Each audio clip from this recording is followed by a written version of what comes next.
What's going on YouTube? How's it going? Today I have my P.U.N.K SwordSoul deck for you. Last night I went 4-0 with the Undefeated. So yeah, let's just jump right into it. So first off, for the SwordSoul stuff, I'm playing 3 Melier, pretty standard, 2 Taille, and then 3 Long Yun. Just pretty much a pretty standard ratio for all these, so nothing really much to change there. And obviously another 3 Eclasia. This card's just so good.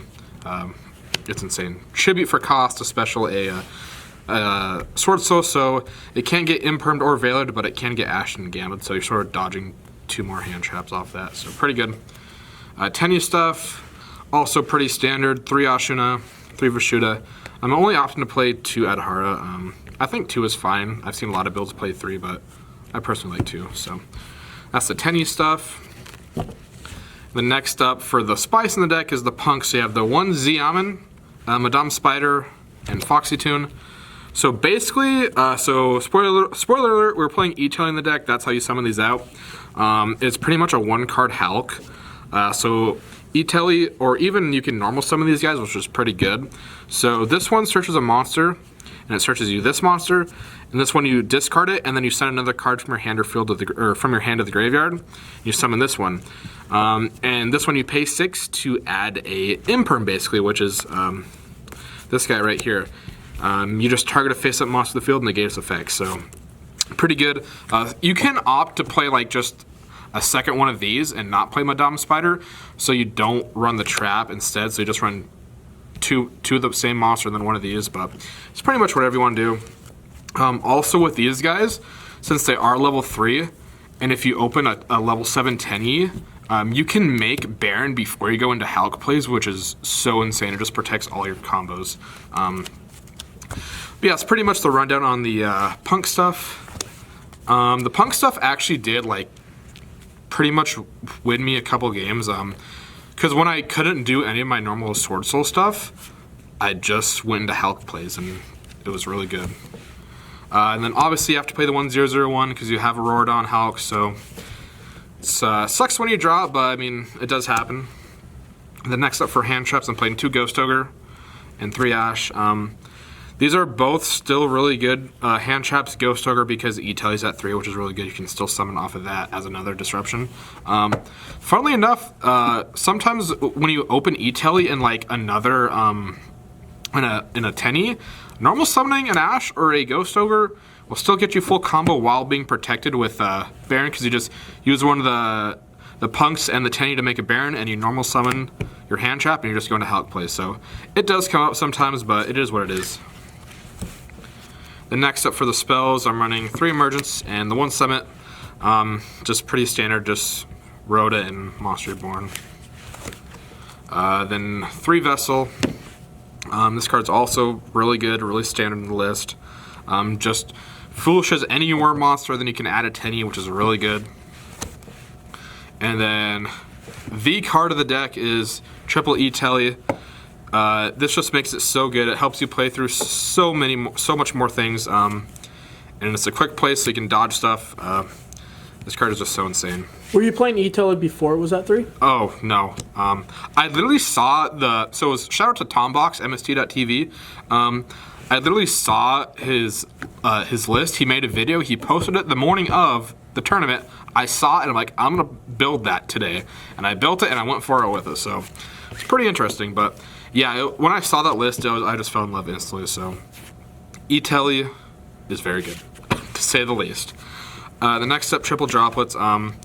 We do have a couple players here doing the DP Scythe Lock, so you have to play Droplets. I do want to find a way to get Chalices in here, just because Chalice is really good against DP and Scythe Lock, so Droplets is always nice. And then lastly, the 2 Traps, 1 Blackout. And the Gabu, literally just a searchable imperm pretty much, and Blackout is Blackout, just popping 2 cards for free pretty much. So not as good with Protoss being banned, where Protoss doesn't die, but you know, pop 2 is still pretty good. So those are the traps. Onto the extra deck. So with the inclusion of the P.U.N.K stuff, we're cutting down on the vanilla Link monster, so just 2 and 1. Shaman can come up because You can't actually revive like your big synchro worms because it literally just says revive a worm from grave, not just like a level 4 lower. So it's very, very good. The only thing that sucks though is that it locks you into cannot activate the effects of extra deck monsters except for tennies. So that's a thing, but it's still really good. Next up, you have to play the Halcyon Aurorodon. It's just so good. Like, it's just so insane. I've seen some builds where they play like, what is it, Axel Synchro, the level 2 that nets you draw that you summon off a Halc during opponent's turn, but I don't have it, and I might mess around with it in the future, but that's those. The next up, SwordSoul Synchros, Choo-Choo's out. He's good. Searcher, Monster Negate, just pretty standard. Next up, for the Yang Zings, 1 Yazi, 2 Baxia. During the Halc combo, you go through these two. You go through a Yazi and usually a Baxia. You end up popping Yazi with either your Baron or your Aurorodon. This gets destroyed. You summon a Taia from deck and just pretty much go on from there. Then the second Baxia is good just for follow-up and just destroying your opponent's board the next turn. Last level 8, Berserker. He's just pretty good. Just a banish and he can just attack a bunch. So pretty nice.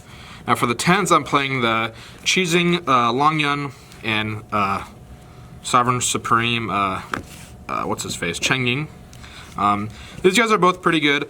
This guy's burn actually came in pretty clutch because I was able to burn him. So he took both 12s off this and the 12 off the Longyun.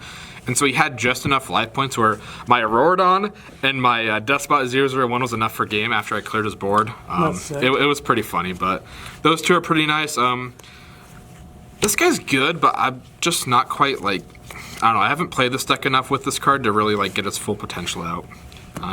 Lastly, Baron and Ready Rose Dragon. Baron's just Baron is really good. And Ready Rose Dragon, I've barely made it since I've had it in this deck, but it can come up against like the P.U.N.K or just like DP in general, just banishing their DP and all their Destiny heroes from grave is pretty decent if they don't get the summon or the draw. So that's that. And then my tokens I use, Jesse Anderson, the MVP.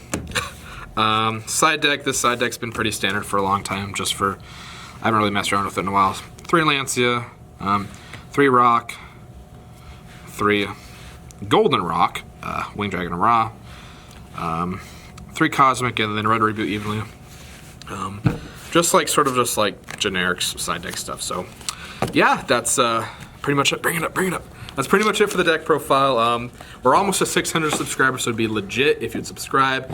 Unfortunately, I wasn't able to get any duel videos with this deck because I forgot to bring my SD card that night, but hopefully in the future I'll have some more live duels with this deck. So thanks for watching. Make sure to like and subscribe, and I'll see you in the next one.